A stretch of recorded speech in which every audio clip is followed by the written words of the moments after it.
தற்போதைய அண்மை தகவலை பார்த்து கொண்டிருக்கிறோம். சேலத்தில் உள்ள எதிர்க்கட்சி தலைவர் இபிஎஸ் வீட்டுக்கு வெடிகுண்டு மிரட்டல் என்ற அண்மை தகவல் கிடைக்கப்பட்டிருக்கிறது. சேலம் நெடுஞ்சாலை நகரில் இருக்கக்கூடிய இபிஎஸ் வீட்டில் RDX குண்டு இருப்பதாக மிரட்டல் விடுக்கப்பட்டிருக்கக்கூடிய அண்மை தகவலை பார்த்து கொண்டிருக்கிறோம். வெடிகுண்டு மிரட்டலை அடுத்து இபிஎஸ் பதற்றத்தில் இருக்கக்கூடிய நிலையில் சேலத்தில் இருக்கக்கூடிய எதிர்க்கட்சி தலைவர் இபிஎஸ் வீட்டுக்கு வெடிகுண்டு மிரட்டல் என்ற அண்மை தகவல் வெளியாகி இருக்கிறது.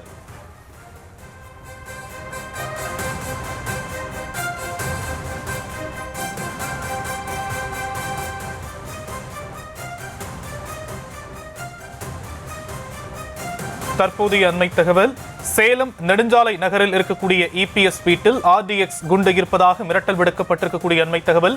வெடிகுண்டு மிரட்டலை அடுத்து இபிஎஸ் வீட்டை சுற்றி பாதுகாப்பு பலப்படுத்தப்பட்டிருக்கக்கூடிய நிலையில்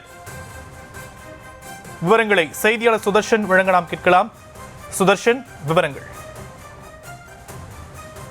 வணக்கம்.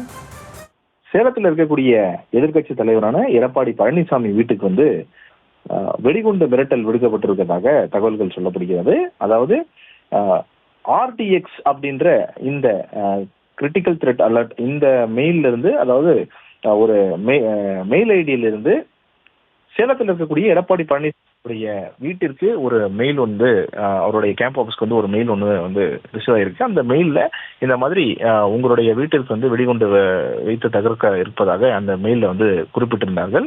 அது மட்டும் இல்லாம ஒரு சில நபர்களுடைய பெயரை குறிப்பிட்டு இவர்களை பத்தி ரெகுலரா நீங்க அவர்களை பத்தி பேசிட்டு வர காரணத்தினால இதை உங்களுடைய வீடை வெடிகுண்டு வைத்து தகர்க்க இருப்பதாக அந்த மெயில்ல தெளிவாக குறிப்பிடப்பட்டிருந்தது. உடனடியாக இந்த மெயில் காப்பியை சேலம் சிட்டி காவல் ஆணையர் அலுவலகத்திற்கு அனுப்பப்பட்டு சேலம் சிட்டியுடைய காவல் ஆணையர் உடனடியாக இதை பார்த்து சேலத்தில் இருக்கக்கூடிய எடப்பாடி பழனிசாமியுடைய வீட்டிற்கு உரிய பாதுகாப்பு பலப்படுத்த சொல்லியிருக்கிறார். அது மட்டும் இல்லாம உடனடியாக அங்கே மோப்பநாய்கள் வரவழைத்து அந்த சேலம் சிட்டியில் இருக்கக்கூடிய எடப்பாடி பழனிசாமி வீட்டிற்கு சோதனையானது நடைபெற்று வருகிறது. வெடிகுண்டு நிபுணர்கள் அங்கு சோதனை நடத்தி வருகிறார்கள்.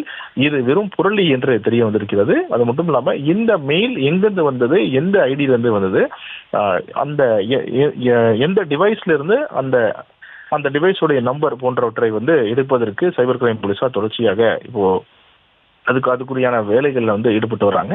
இந்த மெயில் எடப்பாடி பழனிசாமி வீட்டுக்கு மட்டும் வந்ததா அல்லது வேற எங்கேயாவது இது இதே போல வேற இடத்திற்கு, வேற அரசியல் கட்சி தலைவர்களுக்கு இந்த மெயில் அனுப்பப்பட்டிருக்கிறதா அப்படின்னு சொல்லிட்டு தொடர்ச்சியாக போலீசார் கண்காணித்து வருகிறார்கள். இந்த வெடிகுண்டு இந்த வெடிகுண்டு வெடிப்பதாக இருக்கிறது அப்படின்னு சொல்லிட்டு இந்த மெயில் இருந்தது வெறும் புரளி தான் அப்படின்னு சொல்லிட்டு தற்போது அதிகாரிகள் தரப்புல சொல்லப்படுகிறது. இது புரளியாக இருந்தாலும் உடனடியாக எடப்பாடி பழனிசாமி வீட்டிற்கு உரிய பாதுகாப்பு கொடுக்கப்பட்டிருப்பதாக அதிகாரிகள் தரப்புல சொல்லப்படுகிறது. பாதுகாப்பும் பலப்படுத்தப்பட்டிருக்கிறது. அது மட்டும் இல்லாம மோப்ப நாய்கள் வரவேற்று இது வெறும் புரளி என்று தெரிய வந்திருக்கிறது.